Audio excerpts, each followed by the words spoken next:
안녕하세요. TY 성형외과 우태영 원장입니다. 네, 오늘은 안면 거상 수술에 대해서 여러분들이 궁금해 하실 법한 내용들에 대해서 한번 답변해 보는 시간을 가져보도록 하겠습니다. 제가 이렇게 설명을 드리지 않아도 나이 드신 분들은 다 아십니다. 자기 얼굴을 봤을 때 너무 보기 싫다고 생각하고 오시거든요. 가장 크게 두 가지죠. 여기 팔자가 좀 깊어지고 필러나 여러 가지 다른 볼륨 시술들을 받아봤는데도 이제는 더 이상 뭘 채우는 걸로는 안 되겠다라고 느껴지실 때, 그 다음에 이제 이 입꼬리 쪽 옆으로 이렇게 마리오네트 라인이 생기면서 그 위쪽으로 심술보가 생겨서 이 턱선이 여기가 이렇게 무너졌을 때, 그랬을 때 그거를 당기고 싶은 마음에 필러도 맞아보시고 지방 이식도 해보시고 울세라 같은 하이프 시술, 실리프팅 등등을 해보시고도 효과가 없고 마지막으로 좀 제대로 된 수술을 하고 싶다 이렇게 생각을 하실 때가 되면 이제 안면 거상을 고려해 보시는 것이 맞겠습니다. 가끔 예외적으로 전혀 그런 부분에 대한 어떤 정보 없이 안면 거상 수술을 이렇게 좀 먼저 생각하고 오시는 경우가 있는데요. 그런 분들께 제가 꼭 드리는 말씀은 항노화 수술에도 순서가 있다는 겁니다. 당연한 얘기지만 간단한 수술을 해서 효과를 볼 수 있는 것부터 시작을 해야겠죠. 저는 그래서 항상 말씀드리기를 눈꺼풀 수술이 가장 우선이라고 말씀을 드립니다. 눈꺼풀 수술 중에서도 아랫눈꺼풀 수술, 윗눈꺼풀 수술 둘 중에 저는 윗눈꺼풀 수술을 먼저 권하기는 하지만 윗눈꺼풀 수술은 인상이 변하는 문제 때문에 부담스러워 하시는 경우에 아랫눈꺼풀 수술을 먼저 하시는 경우도 많습니다. 그래서 아랫눈꺼풀 수술, 윗눈꺼풀 수술 하시고 나면 해당이 되시는 분이라면 이마 수술까지 시행을 해서 눈이 젊어 보이는 것이 일단 가장 우선입니다. 그 다음으로 생각해 볼 수 있는 것이 안면 거상 수술이라고 할 수 있겠습니다.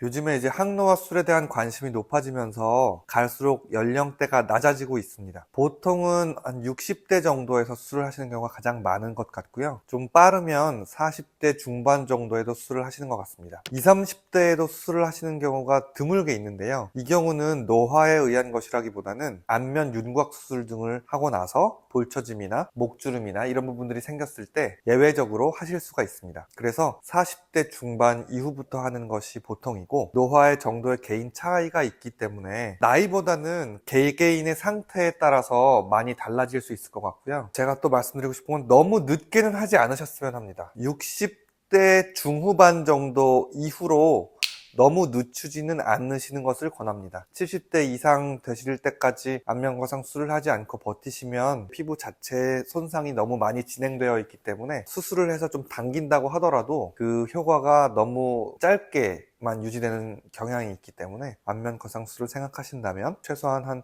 60대 후반 정도에는 하시는 것을 권합니다.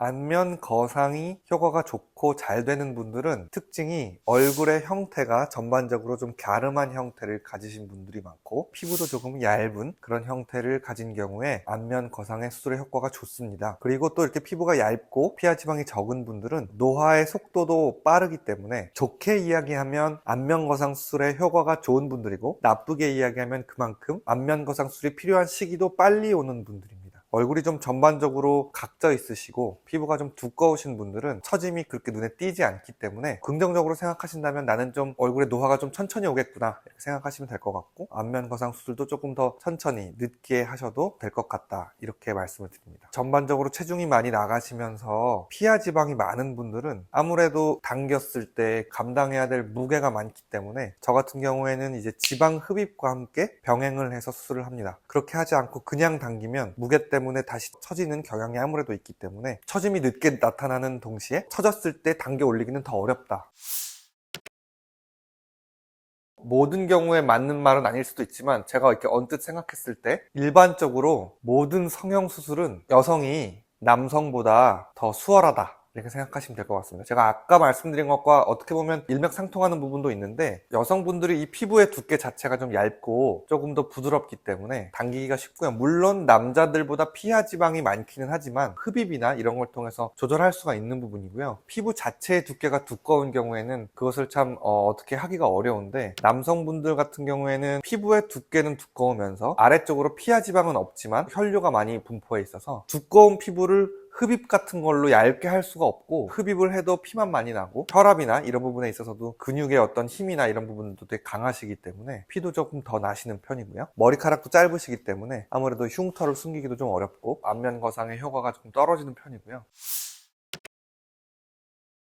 우리가 일반적으로 안면 거상술이라고 이야기하면 안면 거상과 목 거상을 동시에 거상하는 것을 일반적으로는 이야기하고요. 요즘에 이제 미용 성형에 대한 관심이 높아지고 개개인의 니즈에 맞춰서 수술이 좀 이렇게 많이 분화되는 경향이 있다 보니까 목 거상을 또 별개로 하는 경우도 있기는 합니다. 저 같은 경우에도 전반적으로 괜찮으신데 뭐 피부가 얇아서 목에 좀 이렇게 세로주름이 많이 가시는 분들이라든지, 아니면 젊어서 아직 안면 거상하시기에는 이른데 목만 이중턱 때문에 좀 이렇게 처진 느낌이 싫으신 분들은 목 거상만 별도로 하는 경우도 있습니다. 목 부위의 피부는 얼굴보다 훨씬 얇고 잘 처지기 때문에 안면 거상은 제가 아까 40대 중반 이후에 하는 것이 보통이라고 말씀을 드린 것에 반해서 목의 이중턱을 해결하고 근육을 묶고 이런 목의 어떤 형태를 개선하는 수술은 20, 30대에도 안면 거상보다는 조금 더 시행을 하는 편입니다. 정리를 해보자면 젊은 환자에서 목 거상만 별도로 하는 경우가 있고, 보통 중년 이후의 안면 거상에서는 안면 거상과 목 거상이 동시에 시행되는 경우가 보통이다. 안면 거상이라고 하면 목 거상을 포함하는 개념이다.